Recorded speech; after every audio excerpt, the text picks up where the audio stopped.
Hello বন্ধুরা, career space YouTube চ্যানেলে আপনাদের সকলকে স্বাগত জানাই। আশা করি আপনারা সবাই ভালো আছেন। আজকে এই মুহূর্তে শিক্ষক নিয়োগ সংক্রান্ত যে সবচেয়ে গুরুত্বপূর্ণ আপডেট উঠে এসেছে, বিস্তারিত সেই সম্পর্কে আলোচনা করব। তাই ভিডিওটি অবশ্যই শেষ পর্যন্ত দেখবেন নিয়োগ সংক্রান্ত অনেক নতুন আপডেট পাওয়ার জন্য।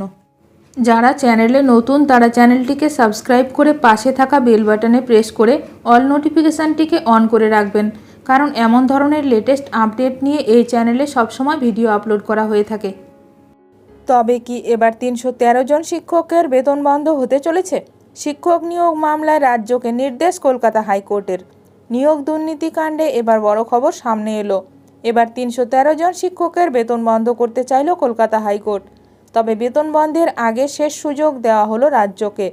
3 দিনের মধ্যে রাজ্যকে অবস্থান জানাতে নির্দেশ আদালতের। জিটিএ নিয়োগ দুর্নীতি মামলায় কড়া পদক্ষেপের পথে আদালত। সোমবার এই শিক্ষক নিয়োগ সংক্রান্ত মামলার শুনানিতে বিচারপতি বিশ্বজিৎ বসু বলেন, 313 জন শিক্ষকের বেতন বন্ধ করতে হবে। এই ব্যাপারে রাজ্যকে শেষ সুযোগ দেওয়া হচ্ছে।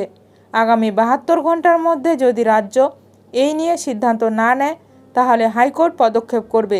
বেতন বন্ধের নির্দেশ আদালতের পক্ষ থেকেই দেওয়া হবে।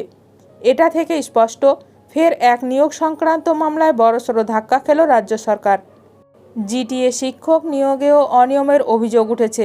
দুর্নীতি মামলায় রাজ্যের কিছু মন্ত্রী আমলার নাম জড়িয়েছে, যা নিয়ে তদন্ত করছে সিআইডি।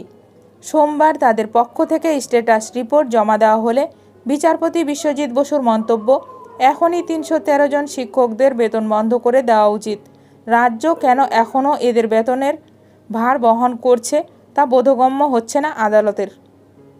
যাদের বেতন বন্ধ করার নির্দেশ দেওয়া হয়েছে তাদের ন্যূনতম প্রশিক্ষণ, শিক্ষাগত যোগ্যতা নিয়েই প্রশ্ন তুলেছে কলকাতা হাইকোর্ট।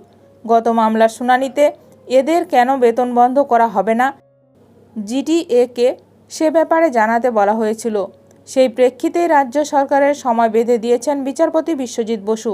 আগামী বৃহস্পতিবার এ বিষয়ে চূড়ান্ত সিদ্ধান্ত নিতে পারে আদালত। ভিডিওটি ভালো লাগলে অবশ্যই লাইক করবেন। আজকের ভিডিওটি এখানেই শেষ করলাম। নতুন কোনো আপডেট নিয়ে দেখা হবে নেক্সট ভিডিওতে।